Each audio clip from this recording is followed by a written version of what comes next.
മലപ്പുറം ജില്ല എക്കാലത്തും U D എഫിൻ്റെ കൂടെ നിന്നിട്ടുണ്ട്.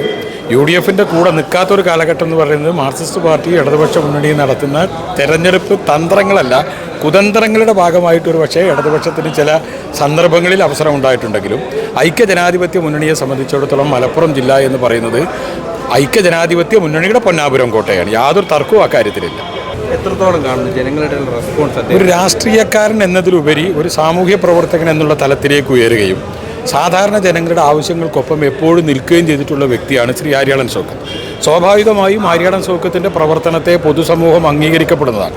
അതുകൊണ്ട് തന്നെ വലിയ വിജയപ്രതീക്ഷയിലാണ് ഐക്യജനാധിപത്യ മുന്നണി നിലമ്പൂർ നിയോജകമുണ്ട്. ഈ സ്ത്രീകളുടെയും യുവാക്കളുടെ ഇടയിലുള്ള റെസ്പോൺസ് എങ്ങനെയാണ്?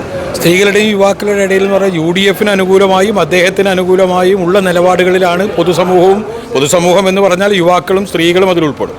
അപ്പോൾ സ്വാഭാവികമായും അതിൻ്റെ ഒരു ഇമ്പാക്റ്റ് ഈ തെരഞ്ഞെടുപ്പിൽ കാണാൻ നമുക്ക് സാധിക്കും. എത്ര ഭൂരിപക്ഷം പ്രതീക്ഷിക്കുന്നു? ചരിത്രത്തിലില്ലാത്ത ഭൂരിപക്ഷം പറയുക എന്ന് പറയുന്നത് ഇപ്പോൾ യു ഡി എഫിൻ്റെ കൺവീനർ കൂടിയാണ് ഞാൻ. അപ്പോൾ സ്വാഭാവികമായും ഭൂരിപക്ഷം അക്കത്തിൽ പറയുന്നതിനേക്കാൾ നല്ലത് ചരിത്രത്തിലില്ലാത്ത ഭൂരിപക്ഷം ഐക്യജനാധിപത്യ മുന്നണിക്ക് ഈ തെരഞ്ഞെടുപ്പിലുണ്ടാകും.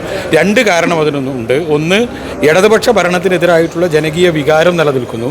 മറ്റൊന്ന്, ഒരു കാൻഡിഡേറ്റ് എന്നുള്ള നിലയിൽ അദ്ദേഹത്തിൻ്റെ വ്യക്തിപ്രഭാവവും വ്യക്തിത്വവും സമൂഹം അംഗീകരിക്കുന്നതും സമൂഹം ഉൾക്കൊള്ളുന്നതുമാണ് എന്നുള്ളതുകൊണ്ട് അതിനനുസൃതമായുള്ള വോട്ടിംഗ് പാറ്റേൺ കൂടി വർദ്ധിക്കും എന്നാണ് ഞങ്ങൾ പ്രതീക്ഷിക്കുന്നത്. മുൻപൊന്നും ഇല്ലാത്ത വിധം യു ഡി എഫ് കൂടുതൽ കെട്ടുറപ്പോട് കൂടി മുന്നോട്ട് വരുന്നതായി കാണുന്നുണ്ടല്ലോ.